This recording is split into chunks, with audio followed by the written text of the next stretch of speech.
A question hangs heavy over the global stage. Why is Vladimir Putin silent? As the United States seizes Nicolas Maduro, the world watches for a word, a signal, a reaction from Russia's president, yet nothing comes. His silence is deafening, a pause pregnant with meaning, as allies and rivals alike strain to interpret what it could signal.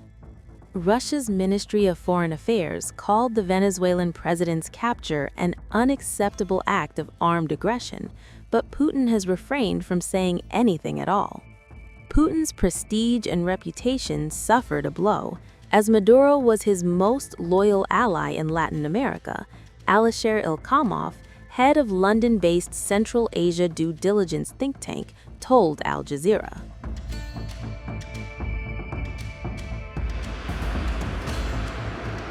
The expert added that Maduro's value cannot outweigh the importance of a new world order being established by Donald Trump.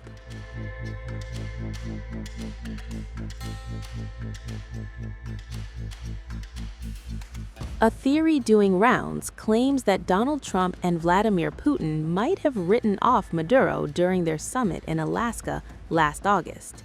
Russian researcher Nikolai Maduro claimed that the agreement might have included concessions from Trump on Ukraine for the sake of post-war joint development of hydrocarbons in the Arctic regions. We need Greenland for national security. And if you take a look at Greenland, you look up and down the coast, you have Russian and Chinese ships all over the place. We need it for national security. We have to have it. And he wanted to lead the charge, so we're making him, Marco, today, a special envoy to Greenland. Greenland's a big deal. Another expert told Al Jazeera that giving up on Maduro won't help Putin to mend ties with Trump. Trump had rejected Putin's claim that Ukraine carried out a drone attack on the Russian president's residence. Putin's residence. I don't believe that strike happened. Right. So Putin had said in that phone call to you that that strike happened. You came out and said that, and you believed Putin. There was some criticism. There is something that happened fairly nearby, but had nothing to do with this. Why did you believe Putin in that moment and then go say that about Ukraine? Because nobody knew at that moment. I mean, that was the first I heard about it. So why not? He said that his house was attacked. We don't believe that happened, as now that we've been able to check. Yeah. But that was the first we ever heard about it. Galia Ibragimova, an expert with the Carnegie Endowment for International Peace think tank, told Al Jazeera that Maduro's capture may even inspire Putin to plan the capture of Volodymyr Zelensky. After coming to power in 2013, Maduro met Putin a dozen times, and each of his Moscow visits was a red carpet, pompous affair.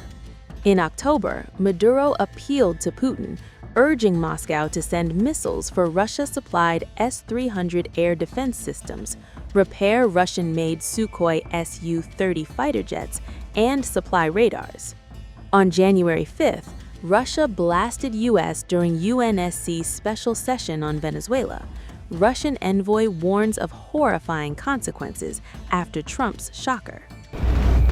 There is and can be no legitimate justification for the egregious crime deliberately and cynically committed by the United States in the city of Caracas. Nicolas Maduro and his wife in the United States, and as of today, as we know, in New York, we propose and call on the American leadership to immediately release the legitimately elected president of the independent state and his wife. Mr. Chairman, first of all, we would like to congratulate you on assuming the duties of Chairman of the Council, and secondly, to welcome the newly elected members of the Council. The beginning of the new year has shocked all those in the world who had hoped that respect for international law, non-interference in the internal affairs of other states, and reliance on diplomacy would prevail, and that the search for compromises would become the key principles guiding the work of the new American administration.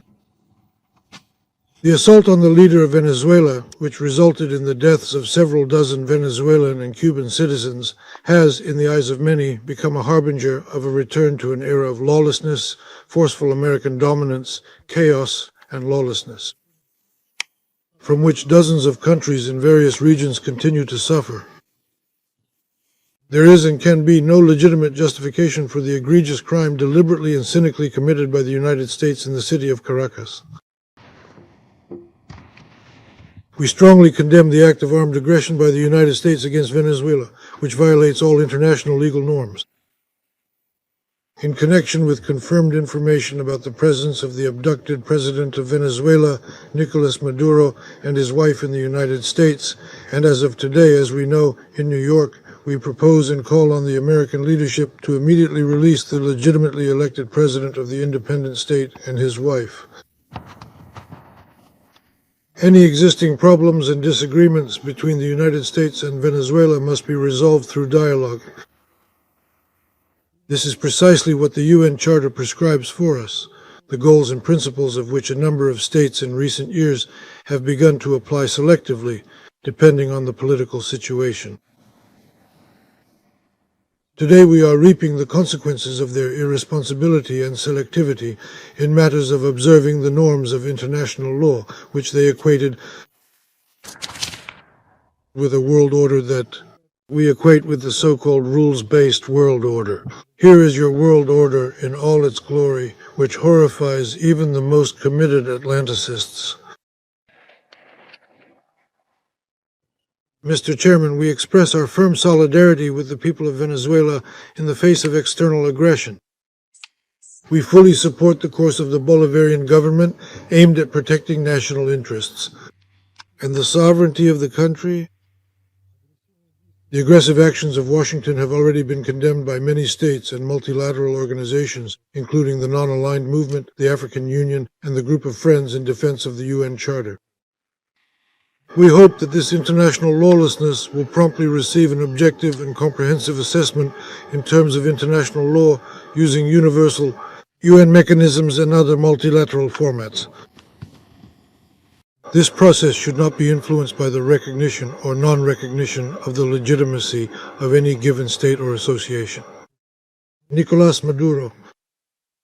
Therefore, the vague muttering of an attempt to avoid fundamental assessments on the part of those who, in other situations, foamed at the mouth demanding that others comply with the UN Charter, today appears especially hypocritical and unintelligent.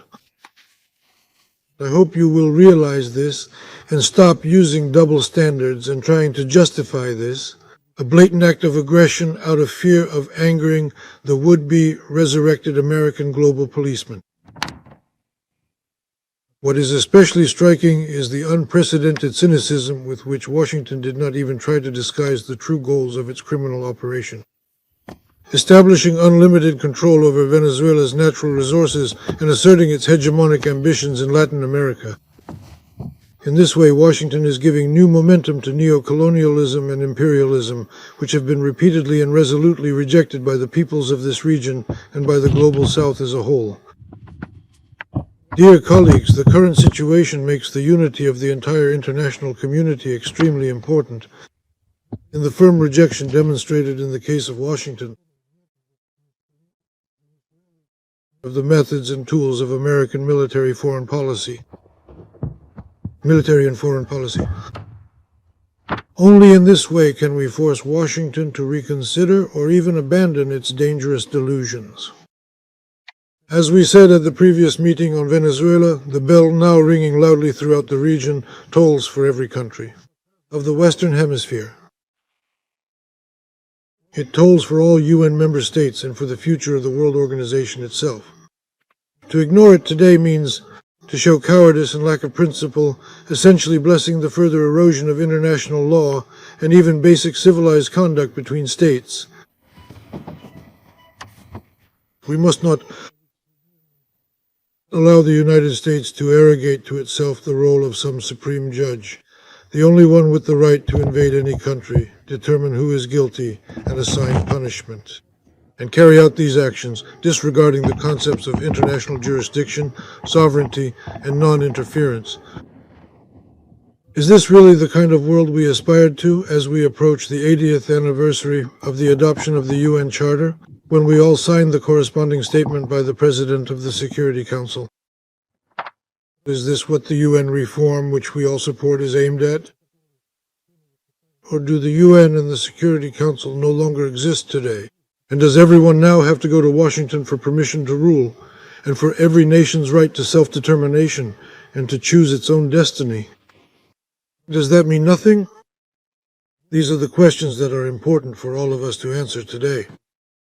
And if that answer is honest and principled, then perhaps even the American leadership will openly, which declares its intention to govern another country in the interest of the United States, will look into its own constitution, which begins with the words, "We the people of the United States," and will actually start to recognize the sovereignty of other states instead of engaging in regime change against those it finds inconvenient.